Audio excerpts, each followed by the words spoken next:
We should title this podcast Tomatoes Are the Gateway Drug. No, they really are. It's like chickens are the ones into like true, like farm living, but gardening is tomato, like a homegrown tomato. Oh, this gives me an opportunity to sing my favorite song.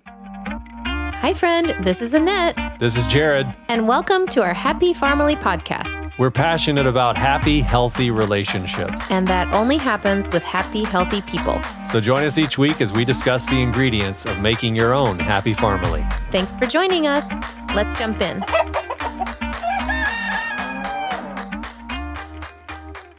Hello, everyone. Welcome to our podcast. And today I'm super excited to be recording a podcast because it is a very special day. Drum roll, please. Don't do the purring thing. Non-purring. I almost feel like I like the purring better because that was like weird. Can you just go like, Yeah, there we go. There we go. Okay.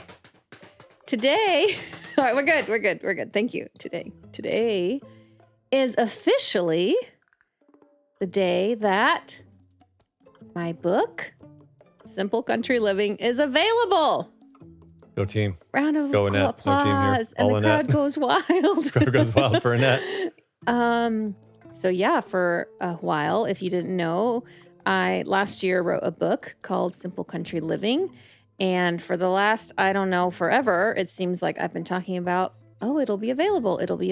And now it is. This is the day. I'm very excited about. It covers all sorts of different topics where I feel like it can lead you to a happier life, learning about gardening and preserving your harvest and doing more things in the kitchen. And most of all, how to involve your family in that sort of lifestyle as well. It's beautiful. We'll link it in the notes. If you haven't order it. I think it's valuable. It's great. I'm proud of it. I feel like it's something, like you go on social media and you scroll and the posts get lost, or even, we have lots of resources on azurefarm.com, but I feel like they're also, you got to look around. I think a book is just almost an easy way to just have it all in one place. And I feel like anything I've ever wanted to say is in that book. So, yeah. It's great. But way to go. The focus of the podcast today is to talk about one of the things the book covers. There's 2 chapters on it, and that is gardening, which is literally one of my favorite things, if not the favorite thing, since we have lived out here in the country. And this is the time of year where you go to the store and all the little plants are there. I have to restrain myself because I have trays of seeds here in the greenhouse, and I go to the local nursery and I'm like, oh, more plants. But you are kind of like a geeky expert now. So the other day we're at Home Depot and Annette says, come here, I want to show you something. We walk over and she's like, you see these onions? They won't grow here. I'm like, how do you know that? Because I know. I'll explain it really quick because I do think it's interesting. So there are long day onions and there are short day onions, and there's different ways to get your onions. You can do onions from seed. You can get onion sets or onion starts. And so there's the ones you can get at the store a lot of times are the ones that are sets, which are like little bulbs that look like a baby onion, dried baby onion. And those are the ones they had at the store. Well, those are a long day onion. And a long day onion requires, I think, over 14 to 16 hours of sunlight per day, which we don't get in Georgia. You get it up north. So what's going to happen is you're going to plant that onion and it will sprout. You will think it's growing, but it will never bulb because it will never have enough daylight to get a really big, nice, juicy onion. You'll get kind of like a shallot or like a leek type idea where it's just a little bit. So you can use it like a green onion or something like that, but you're never going to have it develop into a bulb. So can I rant for a second? I don't know why they sell them down here in the South. I think a lot of people don't know that. And I don't honestly know if basically the long day ones are the only ones also that a lot of times are good for long-term storage. And so that type of little, tiny bulb like that are ones that have anyways, and onions only flower in their second year, so that's a second year onion. There's a lot. There's a lot of science behind an onion that I never knew, and that's not what this podcast is about, and I'm about to geek out and go, like, all in depth, so Well, you did it on another plant too. Did you know this won't grow right now? No, I think it was tomatoes. They're spamming Oh, people. that was the other thing. Friends, why do they have tomato plants out before the last frost date? I understand they're wanting you to get excited, but I'm just gonna tell you, if you live in Georgia and you went and you planted those little seedlings, I'm sorry, but you're gonna be disappointed because we're gonna get a frost in, like, the middle of April, and those little tomato plants will die. And not maybe necessarily, let's say, like, the whole plant, but if it's starting to, um, flower or have, like, lots of leaves and stuff, they will shrivel up and die. So then Okay, let me break wah, down wah. something. Okay, yeah. You know, Home Depot's headquarters is here in Atlanta. Mhm. I feel like from a user experience, customer experience perspective, someone should be overseeing gardening, and that should be a thing. You know But what? it's We don't want money. to, hold on, just listen. We Oh, don't want to frustrate our customers because there's going to be sincerely hearted people who buy those onions. yeah, but no one's gonna think they're gonna think they just did it wrong. Please let me finish. They're going to buy those onions, they're going to take them home, they're going to plant them, Uh-huh. and they're going to be discouraged when they don't work out. And they're Mhm. not going to have a clue of why not. And they're definitely not going to think Home Depot didn't think this through and sold me another region's onions. They're Yeah, going to think my soil's wrong. I don't know what I'm right. doing. And they're going to get discouraged. So, I will say what an important detail. Home Depot did have the right kind, the little starts. Like, they did Doesn't have matter. well, I don't know, but I'm just saying they did have the right kind that you can plant here in our area. They just had both. Yeah. Hmm. But I did have someone message me, actually encouraged, and said, "Now I realize why my onions have never grown, Oh, that's good. because I've only ever grown them from." Because I did an Instagram live all about this, all about onions, and I talked about it, and so she was like, "I never knew why my onions weren't growing, and it's because I've always used those kind to grow, and I always just got, like, a big, stick, like, Fascinating. and so now I know what I should, you know."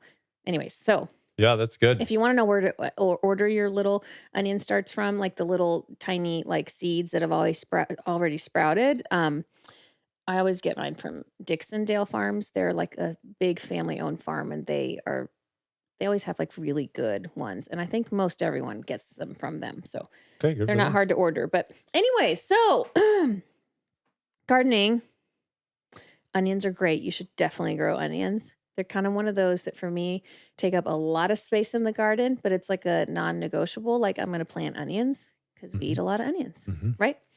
But why should you garden? I think that was our topic.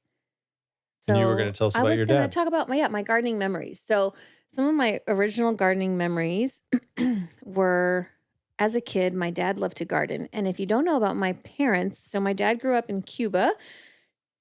Both of my parents grew up in Cuba. My mom was a city girl. She grew up in Havana, and my dad was out in a little town called, actually, Florida, Cuba, which is funny.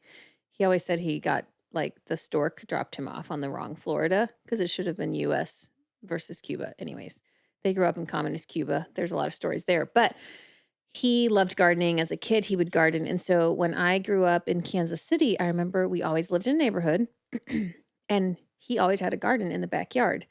And do you remember in Kansas City how he had those pear trees? Hmm. He had planted these pear trees along the side of the um, fence line. And man, those pear trees were like huge. Oh, they were They unbelievable. were huge, Yeah. and by the time they moved, because my parents now live near us, by the time they moved, they were massive, so whoever lives there now was enjoying them, but he always had a small garden, and I was always interested in it, and I loved it, and I went out there, and did everything with him, but I always feel like gardening's one of those things that when you get older and you go through a certain stage in life, it's like, "Oh, okay, well, that was fun."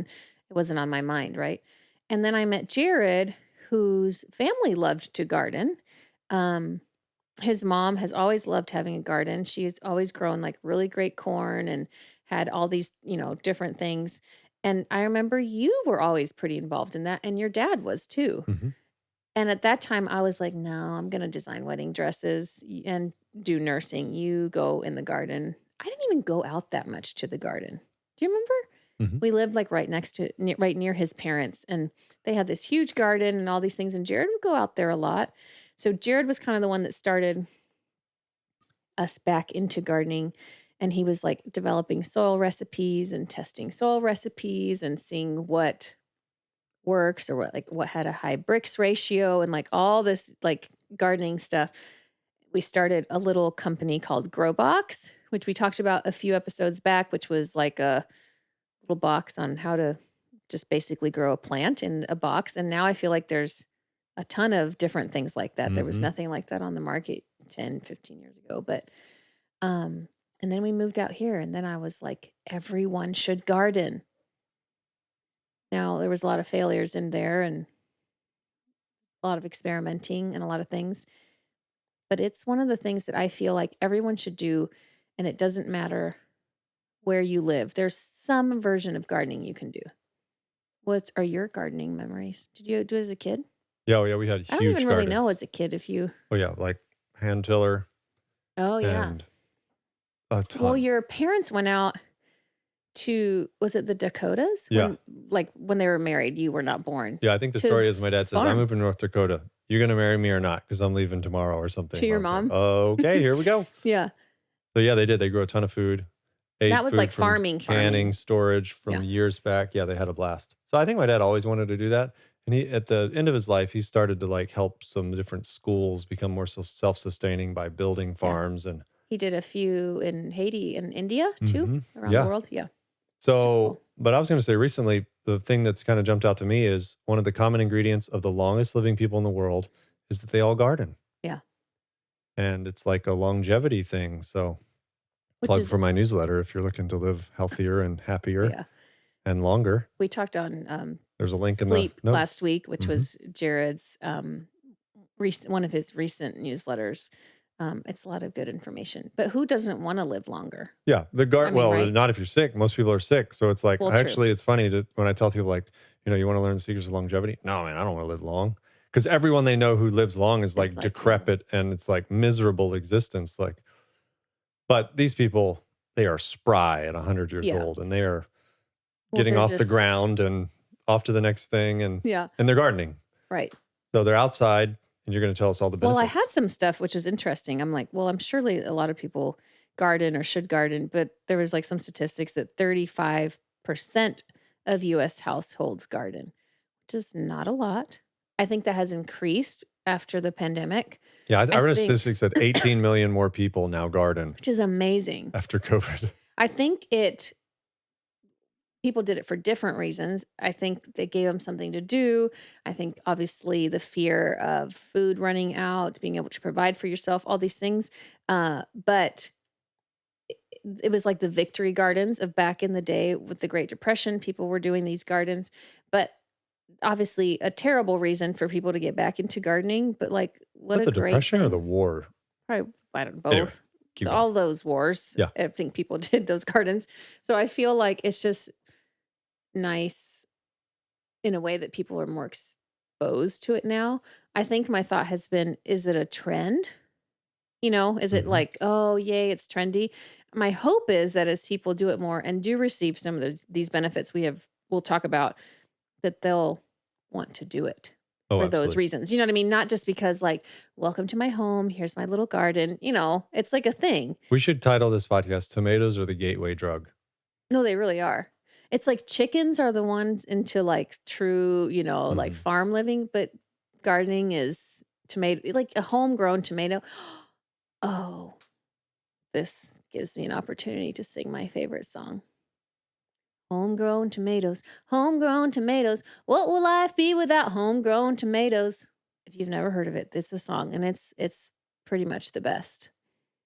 That was amazing. Jared's looking at me That like, was please stop phenomenal. talking. Okay. Keep it So going. the number one, I'm gonna go through a few reasons why you should garden, because I think we could probably tell you like you should garden because we love it, but there are actual reasons. So you should garden for your health.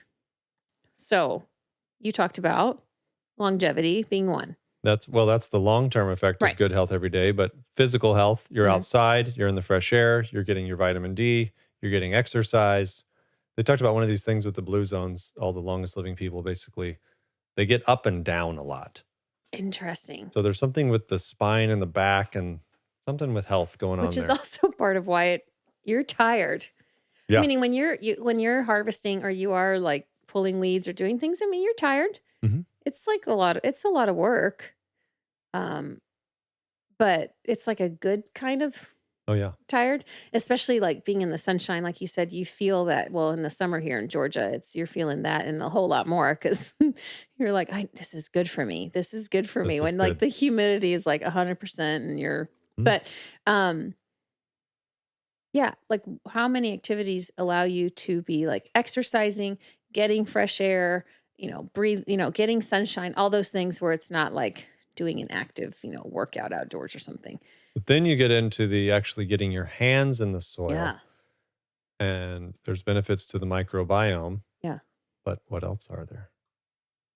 With the benefits? Oh, my favorite bacteria. Your favorite word? Oh man. Okay.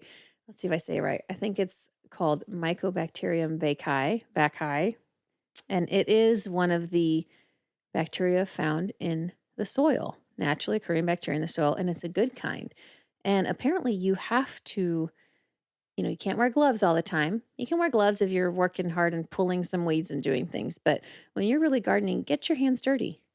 This bacteria has been shown, you kind of get it through your skin, and it has been shown to increase your serotonin levels, which helps your mood, elevates. Like, so if you've Sleep? ever been, yeah, and if you've Because ever it converts to been, melatonin. Yeah. yeah, if you've ever been outside and you feel like, wow, I actually feel like maybe happier, I think it could be that. You're under the influence of a They've really done bacteria. studies on this. Like, I'm not making this up. Like, it's a scientifically proven thing Mhm. that gardening can increase, like, can help you out of depression and can lift your mood. Mhm. I think there's also something to be said where there's such satisfaction in seeing something from seed to harvest, and where you feel like, wow, like maybe there's not a lot of things in life where you can get such satisfaction. Like, I helped do this, Oh, yeah, it's an you know, accomplished feeling. an accomplished feeling that Mhm. can help if you're in a sad place, I Mhm. think,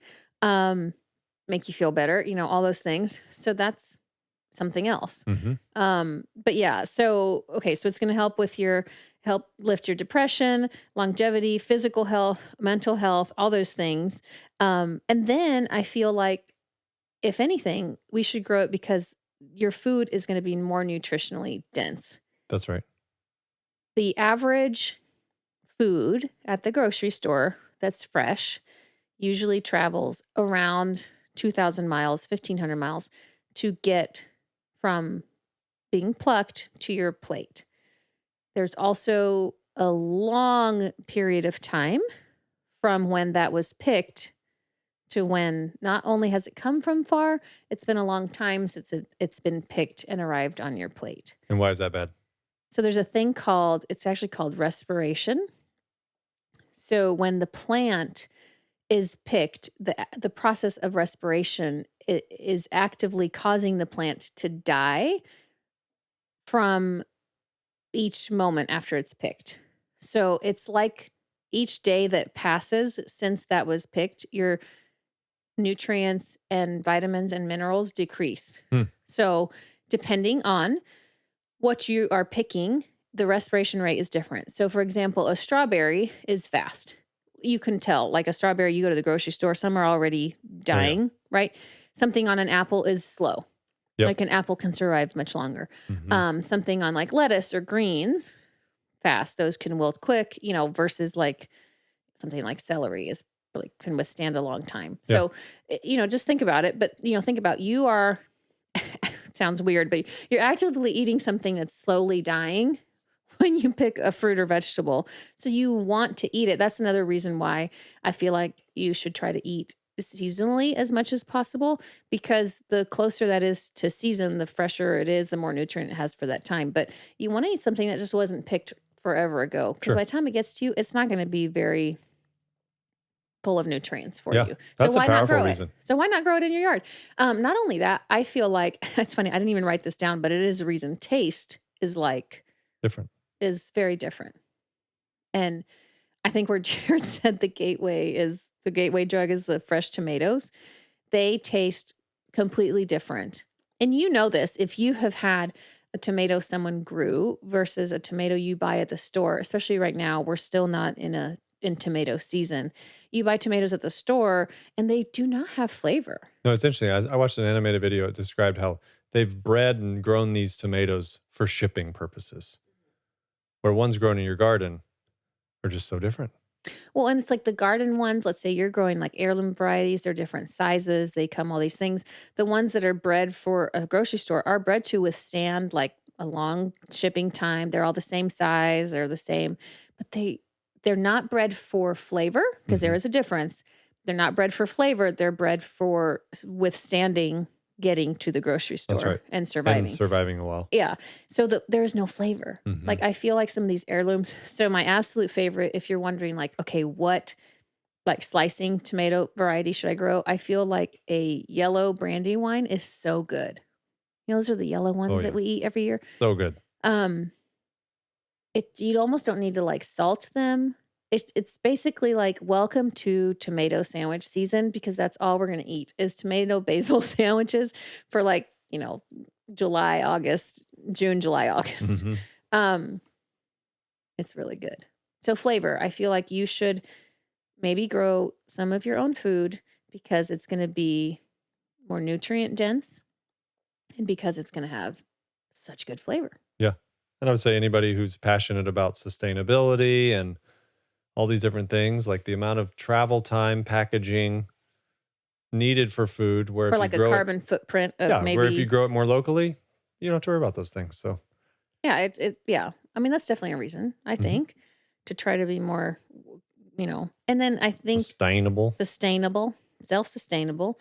Um, I think being self-sustainable is a good thing, not only because 'cause you're maybe helping some of those things, but you are learning to do things yourself. So that's all the positive. So, Let's like, go why with, not? Well, yeah, why hold on, not? I wanna say something about that. I think anytime we can learn to do something ourself versus having to go get it or go buy it, it's a good thing to learn. And I think sometimes we've talked about, like, people moving out to the country for the wrong reasons, like you're escaping, running away from the government, or like, there's a lot of things out there now as to why people choose to be more self-sustainable. But when you get down to it, it's you're teaching yourself something new, and that is a great thing. Like Mhm. it's helping expand your brain and all these things. So learning how to garden is a good thing. Well, and I do think from the sustainable, personal sustainability, in a calamity or crisis, Yeah. there are not refrigerated food trucks driving safely into the city to set stuff on shores. No. Like there is a very much a personal I mean, sustainability and of we know growing food. that during the pandemic, that's recent to our time right now. That happened to a degree, and I think that's why people did go out and like, "Let me learn how to garden." Mhm. So I don't think you should learn it out of the fear of Sure. that is what I'm saying, It's another benefit. but it's 100% a benefit that if the world shuts down, you have some sort of knowledge on how to grow your own food. Yeah. You're never gonna regret it.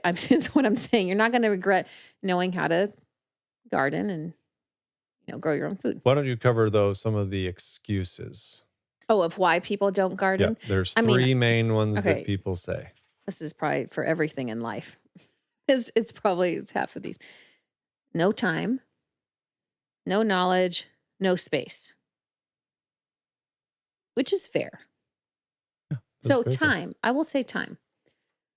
It it definitely takes time, but I feel like It's something you invest time in that'll actually pay you. yeah, I, Rewards, I all the think benefits we just talked about, like, yeah, I saw a thing the other day and it said basically if you want something enough, you make the time. So it's kind of got to be one of those things like, hey, I want to eat healthier. I want to, do things that's better for my emotional health. I right. want to. So I'm going to spend a little time. And honestly, I would say one of the reasons gardening can be overwhelming and because you have no time is cuz you do too it you do more than you can handle. Yeah, that's true. And I will Plan a say, ton. well, we did that.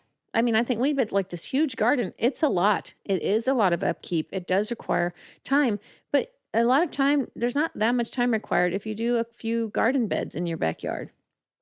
You Okay, can so that maintain that. simplifies the time. Yeah. Also The no touches on the knowledge. space.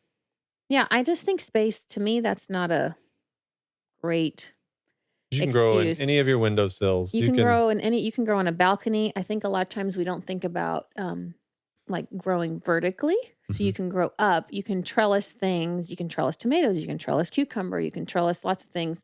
Um, there's a lot of books and resources out there on small square foot gardening. Like, there's a lot you can do in a small space. So I feel like sometimes we think, "Oh, I don't."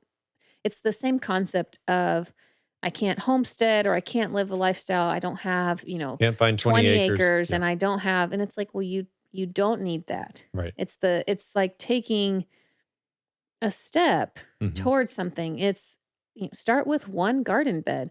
You could plant 3 tomato plants. You could do some peppers, you can do some basil, you can do some like flowers, marigolds, you can plug in, you can do lettuce. It's a lot you can do. mhm. And then it doesn't mean you're um what's the term I'm looking for? It doesn't mean you're replacing the grocery store, Sure. but you are adding some benefit. And I would say to someone that says, "Oh, I have no space," you can grow so many herbs. Like, start with herbs. They're pretty simple to grow. A lot of them will survive, and come back each year. And they add like so much flavor to your food. It's like a green that's good for you. Mhm. If anything, grow herbs. What's the third one? It was the no knowledge. And I get that. I mean, I think you do see these big gardens and people doing all these things, and it's like that's overwhelming. But I think that's where you have to maybe sit down and say, what if I were to grow one thing, what would I like? What does my family actually like to eat? And research that a little bit and start with that. Well, I think a part of that comes down to I put my time in, I make space, and it's not successful, Hmm. or the pests eat it, or whatever it may be. Yeah. That's something that I've been pretty passionate about, which is nourishing your soil. Yeah. Makes for basically a healthy immune system for your plants, where they have natural defenses, so bugs really don't want to eat them, and they grow healthier and they can resist disease and all these different things. So we're big fans of like always replenishing, remineralizing the soil. Every time you're taking from it, make sure you're giving back to it. And a lot of times it's if we don't do that, it's like with our own bodies. If we're not putting things in to make us healthy, then we just start to treat it with drugs, or in garden's case, pesticides, herbicides, trying to get rid of something rather than what's the root problem? Oh, it's probably in the soil. Yeah. So It's not healthy. I think I think gardening doesn't have to be complicated. And that's where I think it needs to be you determine, why do you want to garden? And is it to just experiment? Is it to actually, get some of a certain, vegetable that you like more fresh than at the grocery store? Is it because you want to preserve some to eat later? Determine your why and then start there. Write down like the 4 main things your family actually likes to eat and that you maybe could grow. mhm. Don't go growing okra if you don't like okra. Unless you're Like, fans of Bendi masala, oh, it's a good holla Indian holla. dish. That is a very good. But yeah, so just don't grow something that's not going to be something you want to eat. Yeah, And then determine how much space you have, and then you plug it in. go get it. You might grow a little bit, you might grow a lot. And then as you gain your knowledge and as maybe you have more space, then slowly add to it. And let me just tell you, a garden, inevitably at some point you will fail. And I think it's one of those things, don't let that discourage you. Mhm.